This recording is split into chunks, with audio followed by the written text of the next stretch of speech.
Messieurs, on fait les mefarshim sur la Gemara, Yudbet, Tamoudbet, des tellement belles Gemara, BME, tellement belles Gemara. Alors écoutez bien ce qu'il y a écrit ici. On a dit dans la Gemara, où Michael Sar Israël Omed Makriv Alav Korban. Donc on a dit qu'il y avait un endroit qui s'appelle comment d'ailleurs? Mahon. Le Misbéach, là? Ouais, ou Yerushalayim Shel Maala. Le deuxième qui est Shrikim. Non, il y a Yerushalayim. Ouais. Non, c'est le Teva. Mais non. Non, le quatrième, je crois. Le deuxième. Il a fait. Je sais. Mais il faut être sûr de soi. Zévoul. Il a fait. Donc il a écrit le Zévoul. Et là-bas on te dit qu'il y a Yerushalayim Shel Maala, et je vais en haut, avec Misbar Banouy et Michael Sar Israël, Omed ou Makriv Alav Korban. Et sur ça, le Kohen Gadol, non, c'est Michael, Malach Michael, qui avait les korbanot. Le Hein Yaakov, il vient, il dit, Ouma Makriv. Qu'est-ce qu'il amène là-haut? On a parlé de ça, je peux vous rappeler un petit peu. Non, oui, impatiemment la folie, pas du tout, c'est super. Ouma Makriv, qu'est-ce qu'il amène là-haut? Vous vous rappelez pas ce que j'ai dit? Vous allez dire, ça va revenir. Que en bas, quand il y a en bas dans le misbeach, c'est en parallèle, en bas et en haut. Et en bas dans le misbeach, il y a un petit loul katan, il y avait écrit comme ça dans la Gemara, où tous les korbanot qui étaient pas bons, psulim, de off, korbanot on les mettait là-bas. Et donc il y a un loul là-haut. Avec le téléphone, il prend les prières, il les jette à la. Tu te rappelles, j'en ai parlé de tout ça, il a fait meod, pas soul. Il a fait. Et on avait expliqué, en fait, c'est quoi là-bas un des pirouchim, c'est quoi les korbanot qui l'amènent Michael Sar Israël, c'est notre filote. Il est makriv et tatfilot chez nous Kadosh Baruch Hu. Donc s'il y a un psou dans tes tfilotes, comme il a dit Rabbi Raphaël, tu es dans ton portable, tu es en train de discuter, tu es en train de parler, tu penses à Gisèle, tu penses à Teresa, tu penses à qui tu veux, paf, jeté à la poubelle ou dans le loul. Et on avait expliqué quand est-ce que Chesed Hashem, malgré tout, il y a un moment où on pourra les taken otam, pour aller réparer toutes ces tfilotes qu'on est un peu rouge, un peu tordu dans notre tfilote. Quand, tu te rappelles? Elul. Quand tu vas te rappeler qu'il y a Aloufo Sholam, il y a Kadosh Baruch Hu, tu pries à Kadosh Baruch Hu, il y a Aloufo Sholam, dans le Loul, tu rajoutes la lèvre, ça fait Elul. Le mois de Elul, c'est là où tu vas te mettre ta ken kol la tfilot et on peut mettre les ramener à Hachem. Ok. Et il dit ici le En Yaakov. Ouma Makriv, vechitele al da'atra sheyesham parim vekvasim. Est-ce que là-bas il y a des vaches, il y a des taureaux, il y a des moutons, il y a des machins? Il n'y a rien, c'est Olama. D'accord, c'est spirituel. Et là, moi, Makriv, et il dit Nishmatan shel tzadikim. Les neshamot des tzadikim. Comment ça Makriv? Neshamot des tzadikim. Mais qu'est-ce qu'il leur fait pour les sacrifices? Makriv, c'est approcher ou faire le corban? C'est approcher. Sur le korban, il y a un hôtel. Alors nous, et ça, Vikriv. Non, Paro écrive. Il a approché. Ikriv, c'est les karev. En vérité, là-bas, en bas, qu'est-ce qu'on fait? On prend un animal, on lui fait la shrita, on l'amène. Là-haut, il dit le Yaakov, c'est pas ça. Il y a un misbeach. Et le misbeach, c'est quoi? En fait, c'est quoi? Ici, pas dans le sens sacrifice, c'est son offrande. Et quand le tzaddik, toute sa vie, qu'est-ce qu'il a fait? Mais si ou nefesh pour Akadosh Baruch Hu, parce que tu penses que quoi? Le Rav Kanevski, il est né Rav Kanevski, toi tu penses une seconde. Vous savez la différence entre les Rababa Saleh et les tzaddikim et nous? C'est qu'eux, ils ont travaillé sur eux-mêmes. Eux, ils ont fait des efforts. Eux, ils ont eu des cernes pour pouvoir étudier. Eux, ils se sont donnés pour Akadosh Baruch Hu. Nous, on est à mi-temps. D'accord? Akadosh Baruch Hu, je te sers à mi-temps. D'accord? J'ai pas voulu dire pire, d'accord? À mi-temps. Nous, on est à temps partiel. C'est pas un bon exemple. Alors. T'as compris ce que ça veut dire? Alvaï qu'on soit à mi-temps comme t'as dit. En vérité, qu'est-ce qu'il amène? Il a une neshamot tzadikim. Il offre, d'accord, ces neshamot théorot, ces neshamot purs de tzadikim qui se sont donnés pour Hachem, qui sont investis pour Hachem. Et là, mes amis, il faut vraiment ne jamais oublier. On avait parlé de ça, bon, on parle de choses 20 000 fois, on oublie, mais je répète, c'est pas grave. Rabbi David, c'est hyper important de comprendre ce qu'on vient de dire maintenant. La vie, et ça, c'est pas de moi, je me rappelle, ça, c'est quand j'étais au collège. Je me demande pas, je me rappelle plus, mais je pense que c'était le Rav Shlomo, mais je suis pas sûr. Mais en tout cas, c'est un truc, oui, je crois que c'est Rav Shlomo, mais en tout cas, ça change une vie. Ben, ça m'avait changé ma vie. On parle beaucoup dans la Torah de Misirun Nefesh. D'accord? Misirun Nefesh. Quand on traduit Misirun Nefesh, en fait, c'est quoi? C'est sacrifice. C'est-à-dire que tu te sacrifies pour Hachem. On parle beaucoup de sacrifice. Il y a beaucoup de livres où on voit ce rabbi sacrifier dans ça, sacrifie-toi. D'accord? On parle beaucoup de Misirun Nefesh, donc sacrifice. Tu vas te sacrifier. Don de soi, on parle beaucoup de sacrifice. C'est un terme qui est beaucoup utilisé. Le Inyan, messieurs, il est attention. Si tu vois la Avodat Hashem, ton service de Dieu, d'accord, ta Avodat Hashem, uniquement comme un sacrifice, à un moment donné, tu vas prendre une corde et tu vas te pendre. Ça, faut de la simcha. Pourquoi? Parce que si tout est un sacrifice, c'est-à-dire qu'en vérité, tu as envie de faire ça, mais je me sacrifie. Ça veut dire quoi sacrifier? Sacrifier, c'est être capable de perdre une chose pour une autre. C'est ça, sacrifier, au dépend d'une autre. C'est ça, un sacrifice. Sacrifice, c'est pas que tu vas l'avoir après, c'est que tu l'as perdu. Tu l'as sacrifié. Sacrifier, c'est que tu n'as plus. Il n'existe plus. Tu l'as tué.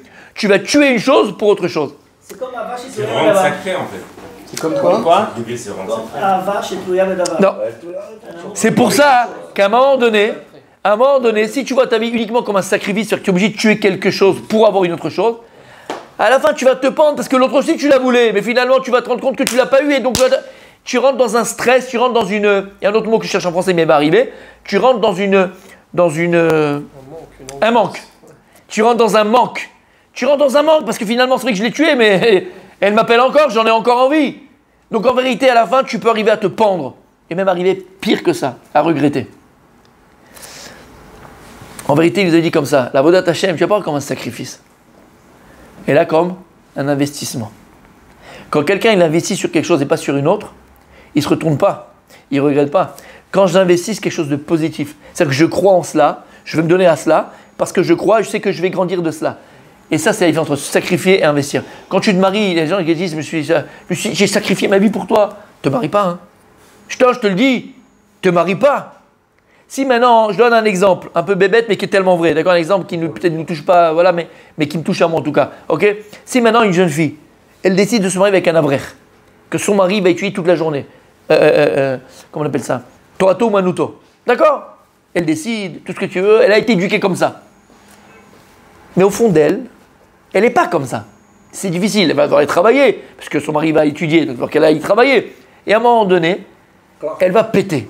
Elle va lui dire, je me suis sacrifié pour toi, j'ai donné ma vie pour toi, j'ai donné mon temps pour toi, et voilà le résultat. Mais elle est finie, elle est morte. Je donne l'exemple d'une fille, mais ça peut être nous dans autre chose. Okay. Mais si maintenant cette jeune fille-là, ça vient d'elle, ça veut dire qu'elle a compris. Et c'est ce qu'elle veut. C'est ce qu'elle veut. Elle veut un mari Talmid Racham. Elle veut que Bezrat son mari, il soit gros Yeshiva et qu'il apporte de sa Torah et qu'il éclaire le Ham Israël de sa Torah. D'accord. Elle le vit. Mais pas du tout. Voilà. Même dans la difficulté, elle, ça sera difficile. Mais puisqu'au départ, qu'est-ce qu'elle a fait? Elle a investi. Elle a investi dans son mari. Elle ne s'est pas sacrifiée pour elle. Et je vous le répète, on ne doit pas se sacrifier pour l'autre. Il n'y a aucun sacrifice à avoir pour l'autre. C'est une contrainte. Je m'investis. Je m'investis dans mes enfants. Tu as des enfants, on s'est sacrifié pour vous. Tu n'as rien sacrifié du tout, mon ami, pour tes enfants. C'est pas un sacrifice. Si tu vois ça comme un sacrifice, tu vas le regretter. C'est vrai, j'ai pas été en vacances parce qu'il fallait que je te paye les études. Mais j'ai investi sur toi, mon fils. J'ai investi sur toi, ma fille. Même l'enfant, il prend pas ça comme quelque chose que je suis un poids pour toi. Alors en fait, j'ai été un poids pour toi. En fait, j'ai été une labeur pour toi. En fait, j'ai été une partie trop chère pour toi. J'étais l'obscurité pour toi. Mais quand un enfant, au contraire, on a investi dans un enfant, l'enfant, il se sent grandi. L'enfant, il se sent important. Mais tu n'investis pas dans quelque chose que tu ne crois pas. Donc, en réalité, c'est que tu as cru en moi. Mais c'est le booster que tu donnes à l'autre. Quand tu lui dis pas que tu t'es sacrifié pour lui, mais tu dis que tu l'as investi sur lui. Attention, si le résultat il n'est pas comme il était, alors c'est vrai que ça peut faire de la peine. Mais attention, ça restera toujours un investissement. Quand tu investis, j'étais à fond dedans, j'ai essayé. Des fois tu gagnes, des fois tu perds, mais c'est pas grave. J'ai rien sacrifié parce que j'y croyais. Vous comprenez ce que ça veut dire? Et ça c'est tellement vrai, Rabbi Yossi. Tu comprends ce que je veux dire? Tellement vrai dans la Avodat Hashem. La mission Nefesh, en vérité, les gens ils pensent que lorsque Avraham Avinu, parce qu'on est à Parasha de la semaine, Bezrat Hashem, comment il fait tac, tac, tac, il met dans la tête, boum, tac, t'as compris? Lorsqu'Avraham Avinu, Beur Kazim, quand il a cassé toutes les idoles de son père, et Nimrod lui a dit au gars, soit tu te prosternes aux idoles, soit je te jette dans la fournaise. Nous on a l'impression que quoi? Qu'est-ce qu'il a fait Avraham Avinu? Il s'est sacrifié pour Hachem. Omer et Rav Dessler, il ne s'est pas sacrifié pour Hachem. Se prosterner pour Avraham Avinu, c'était la mort. Se prosterner aux idoles, c'était la mort. Se jeter dans la fournaise, c'était la vie. Donc qu'est-ce qu'il a fait? Il a choisi la vie. Il a investi pour Hachem. Il ne s'est pas sacrifié pour Hachem. Après, quand tu te sacrifies, tu peux le regretter. Quand tu investis, tu ne peux pas le regretter. J'ai fait le choix. Je sais que ça peut marcher, ça ne peut pas marcher, mais j'ai investi. Shamatem, la différence, elle est hyper importante, cette différence. Pareil dans un couple, pareil dans une relation d'amis, pareil dans une synagogue, pareil dans une ménaya, d'accord? Comment on dit ménaya? Dans une action, d'accord? Tous les plus grands traders, et Blainara, on a un des plus grands, d'accord, mondiaux aujourd'hui, d'accord, mais je ne parlerai pas parce qu'il n'aime pas, il va être un âme. Monsieur, pas de nom. Alors vous avez l'habitude que je suis très de sanois, je ne dis jamais par exemple Francis quand il dit les blagues un peu nulles, je ne dis jamais Raphaël Amoyal pour son trading magnifique, je ne parle jamais des gens, ou made for you, hein, made for me, d'accord, jamais je parle d'amé, d'accord, costume à mesure, mais bien sûr je l'ai attrapé ce matin. Jamais je parle d'Igal, pour comme ça, spécialiste des immeubles, d'accord? Maintenant j'ai oublié ce que je disais, qu'est-ce que je disais maintenant? Igal, qu'est-ce que je disais? Hein? Voilà. En fait, Abraham Avinu, quand il s'est jeté dans la fournaise, qu'est-ce qu'il dit Rav Dessler? Il a choisi la vie, il a investi, il n'est pas mort. C'est un baptême, ce que ça veut dire. Et c'est tellement vrai. Nous, on voit la vie comme un sacrifice. J'investis dans Kadosh Baruch Hu, j'investis dans Hachem, j'investis pour Kadosh Baruch Hu. C'est pas... Ah oui, on parlait des Ménayot, d'accord? Comme je disais, demande aux spécialistes. Si maintenant le gars, il va acheter une action, d'accord? Mais il va se sacrifier pour amener une action. Il va se sacrifier. C'est-à-dire qu'il doit payer le loyer. Il n'a pas pour payer le loyer, mais il va mettre l'argent du loyer dans l'action. Ce mec-là, s'il gagne, tu diras c'est un fou parce qu'il a été, c'est un génie. Mais s'il perd, c'est un malade. D'accord? Parce qu'il a tué quelque chose pour autre chose. Il n'est même pas sûr du résultat. Mais si maintenant, j'ai de l'argent à investir, c'est-à-dire que c'est bon, je suis tranquille, et à côté, j'ai de l'argent à investir, même cet argent, si je l'ai perdu, j'ai pris le risque. Mais je ne vais pas en truc. Ça fout les boules, c'est dommage, machin. Tu comprends? Et derrière, c'est ce qu'on dit. N'investis jamais dans la bourse avec l'argent que tu as besoin. Il faut toujours investir avec l'argent que tu as un petit peu à côté. On a, Michila, je ne t'ai même pas vu. On a le spécialiste. Ah, si tu es là. On a le spécialiste du trading, messieurs. Alors là, c'est universellement parlant. Attention, on est dans l'univers. J'ai même rencontré des Martiens qui investissent avec lui. Pour vous dire. Oui, messieurs. En tout cas, ils ont acheté des Mars. En tout cas, on a compris. Et ça, c'est Bémet un moussard pour la vie. Ne jamais penser. Alors ici, c'est ce qui... C'est pour ça que Michael, Sar Israël, le Kohen Gadol qui est dans le ciel, qu'est-ce qu'il fait? Il offre. Parce que les tzadikim, ils ne se sont pas sacrifiés pour Dieu. Qu'est-ce qu'ils ont fait? Ils ont offert leur vie à Hachem. Ils ont offert. C'est une offrande qu'ils ont fait à Kadosh Baruch Hu. Ils ont offert offert, on dit? Offert. Ils ont offert, ça fait bizarre, tu vois. Ils ont offert leur vie à Kadosh Baruch Hu. Shamata, ils ont offert leur vie à Kadosh Baruch Hu. Et c'est pour ça que c'est une offrande. C'est pas un sacrifice, c'est une offrande qu'ils amènent. Shamata, oui. Vous avez parlé de la femme là, qui s'est sacrifiée pour son mari. Oui.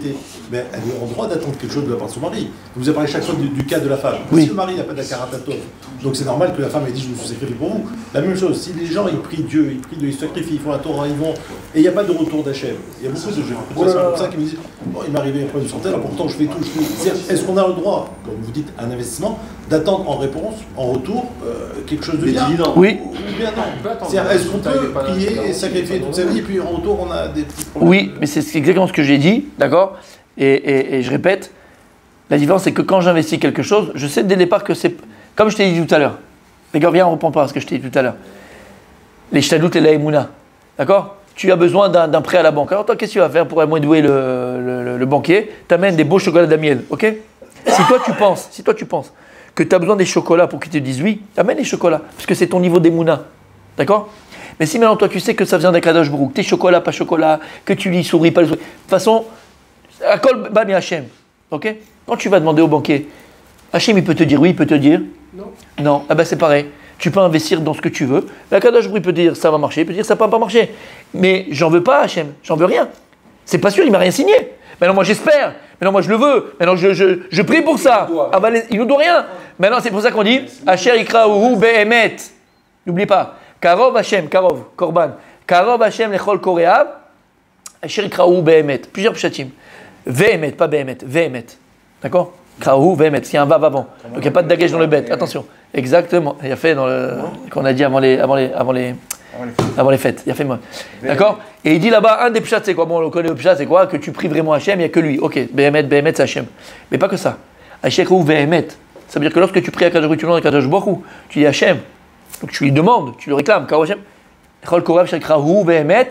Quand tu demandes Hachem, il dit Rav Dessler, tu lui demandes si Behemet c'est bien pour moi. je vais investir. Et maintenant, je ne sais pas maintenant si maintenant c'est bien ou pas pour moi. Est-ce que c'est bien pour moi ou pas? Je ne sais pas. Comme il y a écrit des fois que, tu le connais bien la phrase, mon gardas. L'argent, il n'est pas bon pour ses ba'alav. Des fois, il est ra'a les ba'alav. Chamour les ra'ato. Il y a écrit des fois, les disent des chachamim, que des fois, tu vas avoir de l'argent, Dieu va te donner de l'argent, mais chamour les ra'ato, mais cet argent que la personne va, ça va le détruire.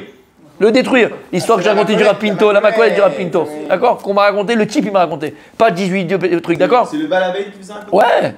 J'ai rencontré un type, et voilà, tu vois dans sa tête, il est mort. Il est noir le gars. Tu voyais dans sa tête, il était éteint. D'accord? Et il lui a dit, me fais pas rentrer, tu pourras pas tenir. Un Français. D'accord? Je sais pas ce qu'il est venu, hein, il y a 10 ans. Il y a 10 ans cette histoire. Je te connais pas cette histoire, mais il y avait un type à Joe, il a fait son alia. Et il ne savait pas quoi faire. Et il a fait une macolette, il a pris une macolette. Il était très proche du Rapinto, d'accord? Ici, Rabbi David. Et il lui a dit, je vais faire l'inauguration de ma macolette. Je veux que tu viennes, Rabbi, tu peux venir et tout, tu fais le brachot et tout. Là, tu veux venir, quand je ferai le truc, machin. Il a vu la date qu'il était là, il a fait l'inauguration. Et Rabbi David est venu, il a fait des brachot, mais il n'est pas rentré dans la macolette. Il n'est pas rentré. Il a dit, Rabbi, rentre et tout, je veux que tu rentres, tu bois, je te fais la maria, un peu de machin et tout. Non, mon fils, c'est bon, tout. Et pour rentrer dans la maria, il y avait 3 marches. Tu sais, c'était un peu en hauteur comme ça, il y avait 3 petites marches pour rentrer. Et il a dit, non, c'est bon, d'ici, c'est ma spique et tout, je vois, c'est mal. Il a dit, Rabbi, il a ma marche, il a monté la première marche.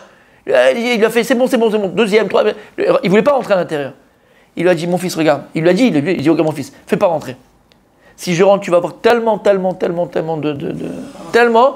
tu n'es pas prêt, à ça. Ça va te détruire. L'argent, il va te détruire. Comme ça, Béhémet. Comme ça, il m'a raconté. Et il m'a dit, comme un idiot, je voulais tellement qu'il vienne, je l'ai forcé à rentrer, je l'ai rentré dans ma collègue. Je l'ai poussé, quoi, pratiquement. Il a poussé, il a obligé de le rentrer. Le gars, il a tout perdu. Il m'a dit, j'arrêtais pas matin, midi, soir. Quoi? Il explosait. Ouais, il a explosé. Alors, c'était pas une macolette, c'était un petit supérette, quoi. Un petit supérette, ok, l'homme est chané. Il a explosé. Le gars, il a tout perdu. Parce qu'avec l'argent, c'est monté à la tête, il a perdu sa femme, il a tout perdu. Il a divorcé les machins. Tout perdu, le gars.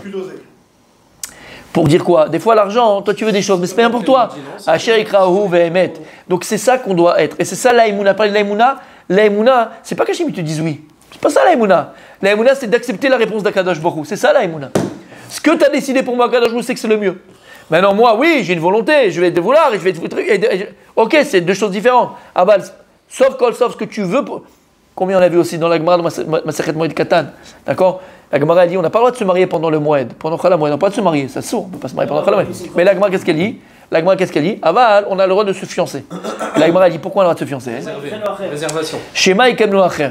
De peur qu'il y ait un qui va venir, il va te la piquer. Ta future Kala. La Gemara pose la question, mais comment il va te la piquer? Il y a écrit dans Masret Sota, Bat Ploni des Ploni.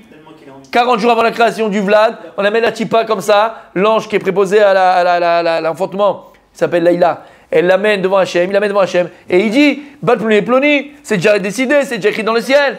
Et là, comment elle dit, non, même si c'était prédestiné entre ton premier zivoug, prédisposé ce premier zivoug, si l'autre maintenant, un autre comme ça, il tombe amoureux d'elle, parce qu'elle a des vertus de folie, il la veut celle-là, s'il prie, quoi, Tfila, il va t'apprendre. Il peut changer? Ah, la Gemara elle dit, mais comment il dit un fou celui-là? C'est pas son zivouk, comment c'est possible? Korat Fila, c'est pas humain pour lui. La Gemara dit, ça se terminera en queue de poisson. Ils vont se marier 5 ans, 3 ans, 10 ans, mais en queue de poisson. Soit un des deux il meurt, la Gemara elle dit, soit ils vont divorcer. Ça ne tiendra pas. Alors ponctuellement, il pourra l'avoir. Si Hachem il avait dit non, si ce n'était pas prédestiné, Korat Fila. C'est pour ça que la Gemara elle dit, quand tu pries pour une jeune fille ou un jeune homme, pour te marier, attends, Mechila. Quand tu pries pour te marier, ne prie pas pour cette fille-là, pour ce garçon-là. Tu dis Hachem, mon zivoug, que toi tu m'as préparé.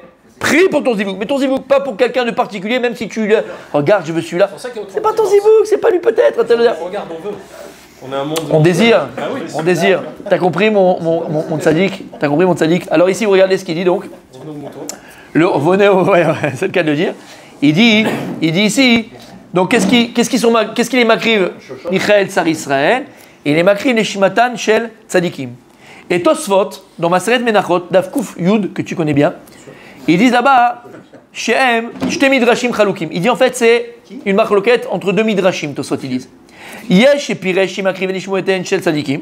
Comme on vient de le voir. Il y en a qui disent que Béhémet, Michael Tsar Israël, il amène et il offre les Neshamot des Tzadikim qui ont quitté ce monde à Akadosh Baruch Hu. Shemagish Otam les Ratson, Ifnachem, les Reach Nichoach.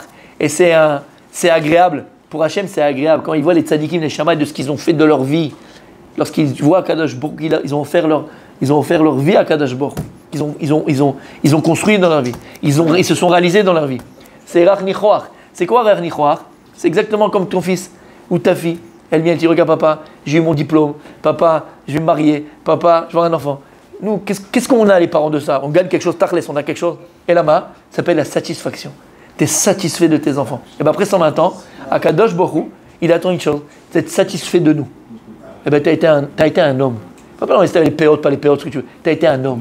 Quand il fallait, tu étais là. Quand il fallait, tu as été un homme. Tu as fait ce qu'il fallait au moment où il fallait. Tu as pris tes responsabilités. Ta femme, elle a pu compter sur toi, ton mari a pu compter sur toi, tu as pu être un bon papa, tu as été un bon mari, tu as été un bon ami, tu as été un bon fils. Tu as été un bon fils. Ah oui, mais c'est pas grave.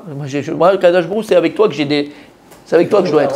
J'étais un bon fils, j'ai été un bon frère, j'ai été un bon père, et ainsi de suite. À Kadosh Baruch Hu, il a quoi? Reach Nichoach. Il est satisfait de nous. Alvaï, qu'après 120 ans, on puisse dire à Kadosh Baruch Hu, Hachem, il est satisfait de nous. Alvaï. Alors il dit ça, hein, c'est le premier midrash. Veyesh et Piresh, un autre midrash, Shema Kriv Kevasim Shel Esh. Il y a ce qu'on appelle les Chayot HaKodesh, il y a ce qu'on appelle les animaux. Comment tu dis? Céleste. Ouais, céleste, saint, on appelle ça, d'accord? Chayot HaKodesh. Et il y a, de la même manière qu'il y a des animaux ici, d'accord, Keves et des machins, il y a ces animaux-là, alors ils n'ont pas une forme d'animal comme nous ici, c'est pas matière, c'est pas la matière. Abal, il est makriv un Keves Shel Esh, de feu. Ve'ainu. C'est ce qu'on dit dans la Hamida. Veishe Israël ou Tfilatam Me'era be'ahavat tekabel beratson. Juste avant Shema, juste avant le, pardon, pas juste avant le Modim, qu'est-ce qu'on dit? Veishe Israël. C'est quoi Ishe Israël? Le feu. Les hommes. Les hommes. Veishe, Esh. C'est pas. Ah, pas Ish. Vetfilatam. Me'era be'ahavat tekabel beratson. Et c'est qu'est-ce qu'on dit quand on dit le feu? On parle de ces Chayot HaKodesh qui sont construites par notre prière. Notre tfila, elle crée dans le ciel. Le Esh et Korbanot là-haut. En fait, on crée par notre prière des Chayot HaKodesh, des animaux célestes, comme il a dit Rabbi aussi. Et par notre tfila, ce qu'on a dit un petit peu, c'est notre tfila qui représente notre prière. Et là-bas, ils sont makrivim sur ce misbéach là. C'est magnifique, hein? Ve'shomrim dekayad elel, vashev et avoda lidir betecha veishe Israël. Et donc ça vient, on fait, c'est aussi cachot avec la tfila qu'on continue. Quand on dit là-bas, lidir betecha, c'est quoi dvir? Dvir, c'est le betamikdash. Et donc c'est ce qu'on dit. Shel mala, veshel mata. Très joli. Très joli. T'as noté? Il a fait, heureusement. Comment? C'est un peu difficile pour un cerveau humain à appréhender tout ça. Alors, dites-lui c'est quoi celui d'avant? Imaginer tout ça. Bien sûr. Mais c'est une réalité. Oui, c'est une réalité. Non, on sait que c'est une réalité, parce que c'est Bien fait. compliqué. Mais pour nous, d'imaginer un être C'est céleste. déconnecté de la réalité. Il a fait. Mais l'être céleste, comment il peut appréhender le feu? Exactement. Alors attention, le feu, il y a un Maharal de Prague, un Maharal, on va le voir, je ne sais pas s'il est animé, mais déjà, le feu qu'on connaît ici, il dit le Maharal, le Esh, vous savez qu'il y a quatre. D'ailleurs, je l'ai vu hier aussi dans le Imre Noam, c'est marrant que tu vois les choses comment elles se font. C'est impressionnant quand Kadosh Baruch Hu il fait. Parce que j'avais vu déjà le Maharal la semaine dernière, mais ça me fait maintenant tilt. Et hier, j'ai vu le Imre Noam par rapport à ça, et là on fait la Gemara, donc c'est magnifique, on parle du Esh. Et là-bas, il explique qu'il y a Arba Yesodot. Dieu, il a créé Arba Yesodot. On a la terre, l'air, le feu et l'eau. L'eau, voilà, l'eau et le feu. Et ils expliquent, les Chachamim, ils expliquent, le Maharal de Prague, le Imre Noam, entre autres, que le Esh, il est nivdal des trois autres. Il est différent. Il est séparé des trois autres, des quatre Yesodot. Et il dit le Yesod, qui est le plus important, et Shenlo Bitoul, qui ne peut pas être annulé, entre guillemets, c'est le Esh. Et on sait que chacun des quatre, voilà, la purée, ça vient en plus avec Abraham Avinu, c'est aussi avec la paracha. Puisqu'en vérité, pas au Kazim, on avait fait le cours l'année dernière, il y a 2 ans, je ne sais plus, magnifique du Jubilé Pinchas. Parce qu'en vérité, ces 4 Yesodot correspondent à 4 Malachim. Mais bon, l'homme est chané.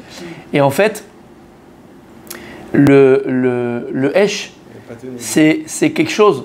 Le Esh, c'est quelque chose qui est matériel. Pourquoi il est matériel? Parce qu'on le voit ici. Mais il est aussi spirituel. Parce que tu ne veux pas attraper du feu. Pour attraper du feu, il faut que tu aies quelque chose de matériel qui va être la base du feu. Mais le feu, tu ne veux pas l'attraper. Et donc le fait, il dit le Maharal de Prague, à partir du moment où il y a une chose qui existe, mais que tu ne peux pas attraper physiquement, même si tu le vois, c'est que ça démontre qu'il existe en son sein quelque chose de spirituel. Vous comprenez? Comment? Ouais. Tu peux, dans un Non, le ventre, tu le vois pas. Un ballon, tu peux mettre Le ventre, tu le vois pas, le ventre. Tu peux l'enfermer. Tu peux l'enfermer, mais le Pareil, tu prends une Oui, mais le bougie. feu, tu peux pas l'enfermer. Oui, tu prends une bougie, Ouais, tu la tu fermes. prends un truc du verre. L'électricité et Il l'intelligence. s'éteint, il s'éteint. Comment? Tu peux pas le contenir. L'intelligence. Non, c'est tout est Ouais. fermé. L'électricité, c'est des choses C'est qu'on ne ouvert. voit pas. Voilà, c'est ça. Mais ça existe. Ça existe. La lumière, Non, c'est vrai. Non, mais c'est vrai. La seule chose que tu peux garder, c'est l'air. Là, tu peux le garder. Le feu, tu peux pas le garder. Entre guillemets, s'il y a pas une base matérielle, tu peux pas la garder. Tu comprends ce que je veux dire? peux pas faire une L'air, bah, c'est l'air, il est là, mais il n'a pas besoin de base, l'air. Matériel, tu comprends ce que je veux dire? Et donc le hesh, c'est quelque chose qui est matériel, qui est spirituel en même temps. Et là, regarde ce qu'il te dit. L'air. Il te ramène ici Midrash, il te ramène le Midrash Aseret Adiberot. Le Midrash Aseret Adiberot, il vient, il dit comme ça. Un autre pirouche, hein? On a un autre pirouche, messieurs. Qu'est-ce qu'il est makriv? Midrash Aseret Adiberot. Il dit comme ça.